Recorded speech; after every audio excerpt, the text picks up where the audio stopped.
شروع اللہ کے نام سے جو بڑا مہربان اور نہایت رحم کرنے والا ہے۔ السلام علیکم پیارے بچوں۔ جی بچوں، کیا حال چال ہے؟ اللہ تبارک و تعالی ہم سب کو صحت و سلامتی کے ساتھ رکھے۔ تو جی آج ہے جی اسلامیات کا ٹائم، کیونکہ آج ہے جی جمعرات اور تاریخ ہے 20 مئی سن 2021۔ تو آج باری ہے جی اسلامیات کی۔ تو ایک خوشخبری یہ ہے کہ آپ کا جو سلیبس ہے وہ ہو چکا ہے مکمل۔ تو آج ہم جائیں گے دہرائی کی طرف۔ تو آج ہم دہرائی کرنے جا رہے ہیں۔ تو چیپٹر نمبر جو 1 ہے، جو پہلا سبق ہے، اس کو کھول لیجئے اور ہم اس کو تھوڑا سا دیکھتے ہیں اور پھر سوالات وغیرہ ہم یاد کریں گے۔ تو جی ہمارا جو باب نمبر 2 ہے، ایمانیات اور عبادات، اللہ تعالیٰ پر ایمان، یہ ہمارا جو اسلامیات کا آپ کا تھا پہلا چیپٹر ہے۔ ایمان کا مفہوم آپ نے پڑھ لیا کہ ایمان سے کیا مراد ہے۔ ایمان سے مراد مان لینا، دل سے تسلیم کر لینا، یعنی حق کو حقیقت جان کر ان پر یقین کر لینا کیا ہوتا ہے، ایمان کہلاتا ہے۔ یعنی کہ اللہ تعالیٰ کی ذات پر پختہ یقین کر لینا کہ صرف اور صرف اللہ تبارک و تعالیٰ ہی جو ہے وہ عبادت کے لائق ہے، اور وہی ہمیں زندگی اور موت دینے والا ہے، اور اس کی برابری کرنے والا کوئی نہیں ہے۔ ٹھیک ہے، یہ اس میں ہمیں بتایا گیا۔ اب آ جائیں نیکسٹ پیج کی طرف۔ جی ایمان میں سب سے پہلے انہوں نے کیا بتایا؟ توحید۔ اور توحید کا کیا مطلب ہوتا ہے؟ توحید کا یہاں پہ بتایا گیا معنی اور مفہوم۔ تو کیا ہے توحید کے معنی؟ اللہ تعالیٰ کے ایک ہونے پر یقین کرنا کہ اللہ تبارک و تعالیٰ ایک ہی ذات ہے، اس کے علاوہ دو نہیں ہیں۔ یعنی اللہ تعالیٰ واحد یکتا، اور اللہ تعالیٰ کو واحد اور یکتا ماننا۔ یکتا کا مطلب ایک مان لینا، ایک جاننا، یعنی کہ اللہ تبارک کی ذات اور صفات میں کسی کو شریک نہ ٹھہرانا کیا کہلاتا ہے؟ توحید کہلاتا ہے۔ یعنی کہ اللہ تعالیٰ ایک ہیں اور اس کے میں کوئی شریک نہیں، تو وہ کیا ہے؟ توحید کہلاتا ہے۔ عقیدہ توحید ایمان کی بنیاد ہے، یعنی کہ جو پہلی جو شرط ہے، بنیاد ہے، یعنی کہ بنیاد کے بغیر عمارت کھڑی نہیں ہو سکتی۔ بنیاد جو کیا ہے وہ ہے کہ اللہ تبارک و تعالیٰ کو ایک ماننا اور اس پہ کسی کو شریک نہ ٹھہرانا۔ یعنی کہ اس میں جو صورت جو ہے ہماری توحید کے حوالے سے جو صورت ہے وہ ہے قل هو اللہ احد اللہ الصمد لم یلد ولم یولد ولم یکن لہ کفوا احد۔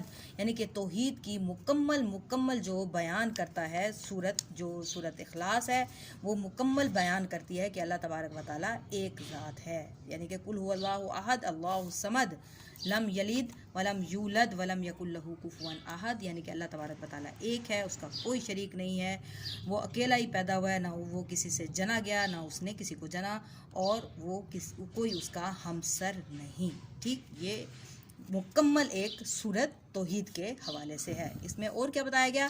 اسلام میں سب سے زیادہ اہمیت کس کو حاصل ہے؟ توحید کو حاصل ہے۔ اب انہوں نے کیا بتایا؟ یہاں پہ قرآن مجید کی ایک اور آیت ہے، وَإِلَٰهُكُمْ إِلَٰهٌ وَاحِدٌ، یہ سورۃ بقرہ کی ہے، یعنی کہ تمہارا معبود خدائے واحد ہے، یعنی کہ اللہ تعالیٰ جو ہمارا معبود ہے جس کی ہم عبادت کرتے ہیں وہ ایک ہی ہے۔ پھر لیسا مثلہ شیء، یعنی اس جیسی کوئی بھی چیز نہیں۔ تمام مشکلات و مسائل میں صرف اسی پر بھروسہ کیا جائے اور اسی سے مدد طلب کی جائے۔ اب سورۃ فاتحہ کی ایک انہوں نے آیت لکھی ہے کہ ایاک نعبد و ایاک نستعین، یہ سورۃ فاتحہ کی پہلے جو ہم الحمدللہ رب العالمین پڑھتے ہیں اسی کی ایک آیت ہے کہ ترجمہ کیا ہے؟ اے پروردگار ہم تیری ہی عبادت کرتے ہیں اور تجھی سے ہی مدد مانگتے ہیں، اس کے علاوہ دوسرا اور کوئی نہیں جو ہماری مدد کرے اور ہم اس کو اپنی عبادت کے لائق سمجھیں۔ پھر ہے کائنات کا نظام پر غور کریں تو سورج ہر روز مقررہ وقت پر طلوع اور غروب ہوتا ہے، ستارے اپنے اپنے راستوں پر ایک دوسرے سے ٹکرائے بغیر چلتے رہتے ہیں، چاند کی منزلیں مقرر ہیں، موسم بدلتے ہیں، سارا نظام جو ہے خود بخود سے نہیں چل سکتا، یعنی کہ اس کی چلانے والی کوئی ایک ذات ہے، یقیناً کوئی ہستی ہے جو اس نظام کو چلا رہی ہے۔ اگر اس کو خدائی میں کوئی اور شریک ہوتا تو کبھی نہ کسی نہ کسی بات پر اختلاف ضرور ہوتا۔ یہ حقیقت ہے کہ اگر کوئی دو طاقتیں ہوتی تو یقیناً ان میں کوئی نہ کوئی اختلاف ہو جاتا، یعنی کہ کبھی سورج مشرق سے نکال دیتا تو کبھی کوئی دوسرا مغرب سے نکال دیتا، یعنی کہ کوئی نہ کوئی ان میں اختلاف ضرور پایا جاتا۔ تو یہ نشانی ہے، یہ ایک بہت بڑی مثال ہے کہ سورج ہمیشہ جب سے ہم پیدا ہوئے ہیں سورج مشرق سے نکل رہا ہے، جب سے یہ کائنات کا نظام یہ قائم ہوا ہے تو سورج مشرق سے ہی نکلتا ہے اور مغرب میں غروب ہو جاتا ہے، تو یہ سوائے ایک ذات کے کوئی نہیں کر سکتا، ان میں اختلاف کبھی بھی نہیں ہوا۔ مختصراً کیا ہے، اللہ تعالیٰ کی ذات یکتا ہے، اس کا کوئی شریک نہیں ہے، وہی خالق و مالک ہے۔ ہماری زندگی اور موت اسی کے ہاتھ میں ہے، اور ہماری تمام جو ضروریات پوری کرنے والا کون ہے؟ صرف اور صرف اللہ تبارک و تعالیٰ ہے۔ اس کے بعد کیا ہے، قرآن مجید کی ایک اور آیت میں بتایا گیا ہے وَاعْبُدُوا اللَّهَ وَلَا تُشْرِكُوا بِهِ شَيْئًا، ترجمہ کیا ہے، اور اللہ ہی کی عبادت کرو اور اسی کے ساتھ کسی کو شریک نہ بناؤ۔ یہ سورۃ نساء کی آیت میں بیان ہوا۔ اللہ تعالیٰ سے ہر حال میں مدد مانگی جائے اور اس کے سوا کسی کا کوئی ڈر اور خوف یعنی کہ ہمارے اندر نہیں ہونا چاہیے۔ ٹھیک، یہ ہمارا ہو گیا جی واحد جو توحید کا چیپٹر مکمل۔ یہ آپ کا پہلا چیپٹر تھا جس کو ہم نے تھوڑا سا ریویو کیا کہ اس میں ہمیں کیا بتایا گیا۔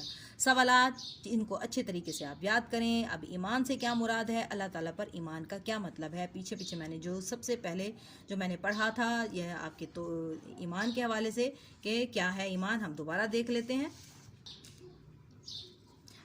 کہ ایمان سے مراد مان لینا، دل سے تسلیم کر لینا، یعنی حق کو حقیقت جان کر اس پر یقین کر لینا۔ کیا ہے، ہر مسلمان کا ایمان ہے کہ اللہ تعالیٰ ایک ہے، وہ ہمیشہ سے ہے اور ہمیشہ رہے گا اور اس کا کوئی شریک نہیں۔ یہ ایمان کا کیا ہے، مفہوم ہے۔ ٹھیک ہو گیا، یہ سوال نمبر 1 ہے۔ سوال نمبر 2 ہے جی توحید کے لغوی معنی کیا ہے، جو میں نے ابھی بتایا کہ توحید کے معنی اللہ تعالیٰ کے ایک ہونے پر یقین کر لینا، یعنی اللہ تعالیٰ کو واحد، یکتا اور ایک ماننا اور ایک جاننا، اور اللہ تعالیٰ کی ذات و صفات میں کسی کو شریک نہ ٹھہرانا۔ یہ کیا ہے، یہ توحید ہے۔ ٹھیک ہو گیا، یہ ہو گیا سوال نمبر 2۔ سوال نمبر 3 کیا ہے، عقیدہ توحید سے کیا مراد ہے؟ تو عقیدہ توحید کیا ہے، ایمان کی بنیاد ہے، اور اسلام میں سب سے زیادہ کیا ہے، اسی کو اہمیت حاصل ہے۔ عقیدہ توحید ایمان کی بنیاد ہے، اسلام میں اس کی سب سے زیادہ اہمیت ہے۔ تمام انبیاء علیہ السلام یہی تعلیم لے کر دنیا میں آئے۔ ٹھیک، اب ہے سوال نمبر 4، عقیدہ توحید کی وجہ سے انسان میں کون کون سی صفات پیدا ہوتی ہیں؟ تو اس کا جواب یہاں پر موجود ہے۔ عقیدہ توحید کی وجہ سے مسلمان کے اندر جرت، بہادری، صبر، توکل اور یقین جیسی صفات پیدا ہوتی ہیں۔ عقیدہ توحید کے ماننے والوں میں اتحاد، مساوات اور اخوت جیسی خوبیاں بھی پیدا ہو جاتی ہیں۔ یہ انسان کے اندر صفات پیدا ہوتی ہیں توحید پر یقین کر لینے پر۔ اب ہے جی درست جوابات، یعنی کہ یہ MCQs ہیں۔ ایمان کا کیا مطلب ہے، یقین کر لینا، سمجھ لینا، معلوم کر لینا، یہ آپ کر چکے ہو، تو یقین کر لینا اس کا مطلب درست ہے۔ حضرت محمد صلی اللہ علیہ وسلم کے ڈیش رسول و نبی ہیں، تو کیا ہے، آخری نبی ہیں۔ پہلے نبی تھے کہ دوسرے کے آخری، تو سب کو معلوم ہے۔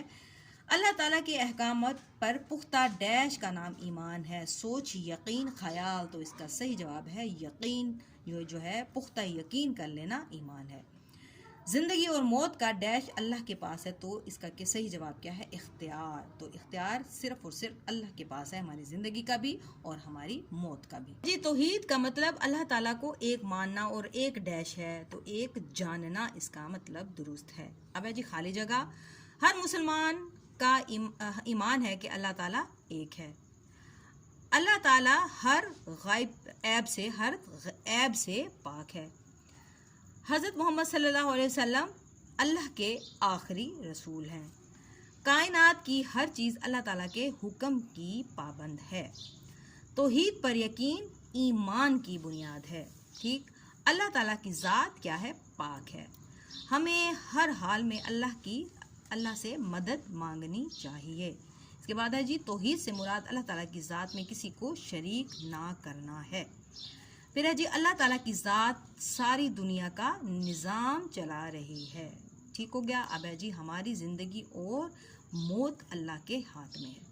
ٹھیک، اس کے بعد ہے جی کالم بھی آپ نے سب نے کر لیے ہوئے ہیں، ایک دفعہ پھر سے دیکھ لیتے ہیں۔ کیا ہے، ہر مسلمان کا ایمان ہے کہ اللہ تعالیٰ ایک ہے۔ ٹھیک ہے، اللہ ایک ہے۔ اس کے بعد ہے ہماری زندگی اور موت اللہ تعالیٰ کے ہاتھ میں ہے۔ ٹھیک، اب ہے جی اللہ تعالیٰ پر ایمان کا مطلب یہ ہے کہ کوئی شریک نہیں، تو اس کا کوئی شریک نہیں، یہ کیا ہے ہمارے اس کا ایمان کا مطلب ہے کہ اس کا کوئی شریک نہیں۔ پھر ہے جی حضرت محمد صلی اللہ علیہ وسلم کے اللہ کے کیا ہیں؟ آخری رسول ہیں۔ پھر ہے جی کائنات کی ہر شے اللہ کے حکم کی پابند ہے۔ کائنات کی ہر شے اللہ کے حکم کی پابند ہے۔ توحید کا مطلب ہے اللہ تعالیٰ کو ایک ماننا، جاننا اور ماننا۔ اللہ تعالیٰ کو ایک ماننا اور جاننا کیا ہے؟ توحید ہے۔ اور عقیدہ توحید کیا ہے؟ عقیدہ توحید ہے ایمان کی بنیاد۔ عقیدہ توحید ایمان کی بنیاد ہے۔ پھر ہے اللہ تعالیٰ کی ذات، اللہ تعالیٰ کی ذات کیا ہے؟ یکتا ہے۔ حضرت محمد صلی اللہ علیہ وسلم جو احکامات اور ہدایت لے کر آئے ہیں ان پر یقین کر لینا ایمان ہے۔ تو یہ جی ہمارا ہو گیا مکمل۔ اس کو اچھے طریقے سے آپ لوگوں نے یاد کر لینا ہے، اور اگر کسی بچے نے اس کو نہیں لکھا ہوا تو اس کو لکھ لے، ٹھیک ہے؟